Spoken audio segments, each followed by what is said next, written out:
How's it, ladies and gents? Welcome back. Welcome back to me, I should say, because I've been away for quite a while.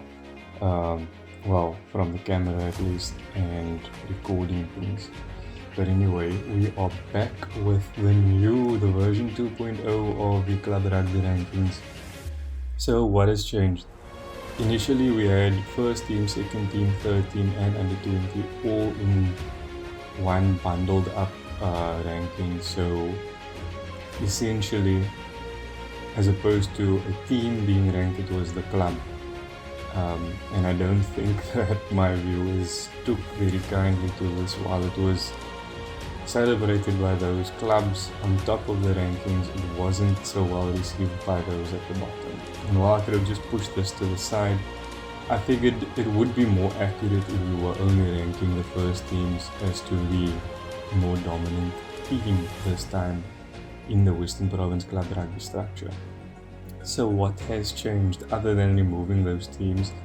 I've also changed the way the scoring works, because something like SKW versus Hamilton and SK coming out on top should count for a hell of a lot more than a standard league game. We're also only counting league games, and this will be equivalent to a test match as World Rugby would do. So if it's not a test match, if it's not a league game, it doesn't count towards the rankings. Other than that, if you are new and you don't understand, basically the system is a closed system of points exchange. There's a total of 5,450 points within the system, and that will never change unless a team drops out. They become inactive when a new team joins the system. How those 5,450 points are divvied up is the SLA Super League A teams start with 80, Super League D start with 70, Super League C start with 60, and then the zones start with 50. The zones would comprise of the Northern League, Southern League, City League, as well as the PAR League, as it is essentially a zone. And then the Metro League will start with 40. You gain 0.5 points for winning a game at home, and winning a game away will then give you 0.75, because you are expected to win at home, but winning away, which is more difficult for most teams, should count for more. The inverse of that then is when you lose at home, you lose 0.75 points, and you lose away, you lose 0.5 points. A draw then would favor the away team. So the away team would gain 0.25 points, while the home team would lose 0.25 points. If the venue is a neutral venue, and this will only count from next season onwards because of all the rain damage and things like that, we had to get to a sort of stronghold point 4 when we essentially go in on a week-to-week basis next season. A neutral venue would count for 0.25 points for a win. Losing would then be the inverse of negative 0.25, and then a draw would be 0.13 points for the lower ranked team and negative 0.13 points for the higher ranked team. The reason for this is because it's a neutral venue, so we can't base it on who's at home and who's away. So the lower ranked team gets the benefit of the doubt in this situation. For shared venues like the PAL Region League, where I don't know, it's like 7 of those 9 teams play on the same venue, points are also different because there's no home ground advantage really. So a win would count for 0.38 points, while a loss would count for negative 0.38. And of course a draw would count for 0.19 for the lower ranked team and negative 0.19 for the higher ranked team. This is just so that everything is kept in check. The PAL teams essentially don't play outside of PAL, and it wouldn't make sense if they were ranking highly among the other zones when they are not traveling like the other teams are traveling. All that being said, there are some things that have been changed to the system, especially where scoring is concerned. There are now bonus percentage points for beating teams. So if you beat a club who is ranked 10 places or higher than you in the rankings, there's a 20% buff. Beating a team that is 25 places or higher gives you a 40% buff, and beating a club that is 50 places or higher gives you a 60% buff. The easiest example would be if, I don't know, Perseverance beat Hamilton and then they get a 60% buff. But, I mean, come on, when is that ever going to happen? No offense, Perseverance, I love you guys. Then furthermore, we have points scoreline buffs for the rankings, where beating a team by more than 50 would give you a 30% buff, and beating a team by more than 100 would give you a 50% buff. As far as I know, this has only happened twice, and that would be for Santa Clara beating Perseverance, and I'm not quite sure who the other team is. I believe it was Progress. There's also beating a team by 25 or more, which gives you a 20% buff. Then, because we are only counting league matches, forfeiting does count, so it will give a -1 to the forfeiting team, and then of course a positive to the team that would have played that game. Remember, it's a closed point system, the points have to stay in the system, so that -1 has to then go to the team that would have played that game. Knockouts, that's your quarterfinals, your semi-finals, and your finals, whether it be Super League or Top 9 or the Challenge Cup. Each of those games count for 2 points. It doesn't matter if that game is a home game or at a neutral venue, it will count for 2 for the winning team and -2 for the losing team. Whereas playoffs, same situation, it doesn't matter if it's at home or away or at a neutral venue. The 3rd, 4th place playoffs and the promotion relegation games each count for 1 for the winning team and -1 for the losing team. That basically covers all the changes within the system.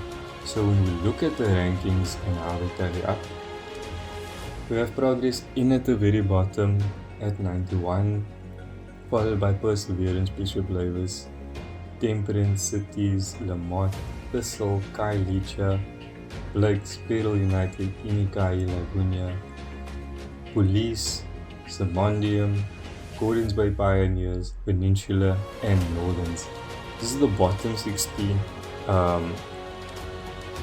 There's not really much to say. The bottom 10 should, by all accounts, be Metro League teams. However, you have teams like Silver League and Santa Clara that have been outdoing themselves, and they are ranked higher than most Metro League teams. Speaking of, in 75 we have Silver League, Windmill United, Retreat, Allendale, Young Ideas, and there's for Santa Clara, the highest Metro League team. Whistling Wheels, Paul Violets, Titans, Excelsior, Solvitry, which I believe is the lowest ranked top 9 team. Young Standards in 64, Young Wesleys, Manenberg Rangers, and Rockland. Not much to say here. These are teams not really having their way in the top 9 and the Challenger Cup at the moment. Although Titans, Santa Clara, and Silver League are going through to quarterfinal actions this weekend. Coming up the list, we have Young Gardens, Albions, Riverstones, Elsie's River United, Salarians, and Rugby. And then we get into this section, which I call the top 9 section. So basically the system will be, your first 15 would essentially comprise of what should be your Super League A teams. The next 15 should be your Super League B teams. The next 15 should be your Super League C teams, and then the next 9 after that should be your top 9 teams. I'm not saying that these are the teams that should be playing there, it's just as per the rankings. So into the top 9 section we have Corries, Masipumelele, Morningstar, Paul Rangers, Young Stars, Blue Stars United, and then teams that are playing in the top 9, Violets, Caledonian Roses, and the Watsonia Warriors. Here we have Young Stars, Morningstar, Stellenbosch Coronations, Rugby Universals, and Elsie's River United all gearing up for quarterfinal action this weekend as well. 3 powerhouses in the top 9. So further up the rankings, in that C section we have lower. Did I just say C-section? We have Lower Paul Blues, followed by Blue Jet, Delft United, ranked very highly. Strand United, Gardens, Rangers. The boys at Surrey State will be happy with this ranking, given that they were previously 54. Eerste River, Young People, Scottsdene, Busy Bee, Pinyal, Atlantis, Langa, All Saints, and Kyle Moore. Atlantis will be in a playoff against Crude, and if they win that, they will go on to challenge Strand in a promotion relegation game. So it's not all bleak for Atlantis at the moment. In the top 30 we go, and starting us off is the aforementioned Strand, followed by Kudud, and then we have Belleville, who is still ranked 28th like they were previously. They are followed by Vineyards, Collegians, Hamlets, CPT, which is the lowest ranked Super League A team, although they have been booted. Makassar, Ahmadiyas, Primrose, there we go. Previously they were ranked 19th, so it was not much of a change. They are followed by Hands and Heart, Franschhoek, Kraaifontein, Belhar, and NTK in that silver B section of the rankings. And into the top 15, this is where you would want to be essentially for these rankings. We have coming in from previously at 23. It just goes to show that certain teams within a club really pull the weight. SKW at a strong 15, followed by Kales River, St. George's, UCT, Brackenfell, and then two Super League B teams ranked in the top 10. We have Thunderstel and UWC at 9 and 10, followed by Helderberg, Villager, Tigerberg, Alsbay, and then Marties. And in your top 3, ladies and gentlemen, we have Unimil in 3rd position, Hamilton in 2nd position, and Durbell in 1st position. Durbell and Hamilton will be playing this weekend in the finals of the Super League A, and the winner of that game will take the 1st position on this rankings as we close out the year. That's all she wrote. Ladies and gents, it feels good to have a strong system in place. I know a lot of you weren't really happy with the whole club ranking thing. The team ranking seems to be much more your speed. This is more in line with what World Rugby are doing, although my system still kind of posts its own thing. It was less daunting than I thought it was going to be to reboot the system. But I guess having only one season to do at the moment was somewhat of a blessing. Of course, this whole rankings system was my brother's idea, and the math was all mine. I put it together. I've been doing the work behind the scenes. The Excel formulas, my wife, she's been helping with that.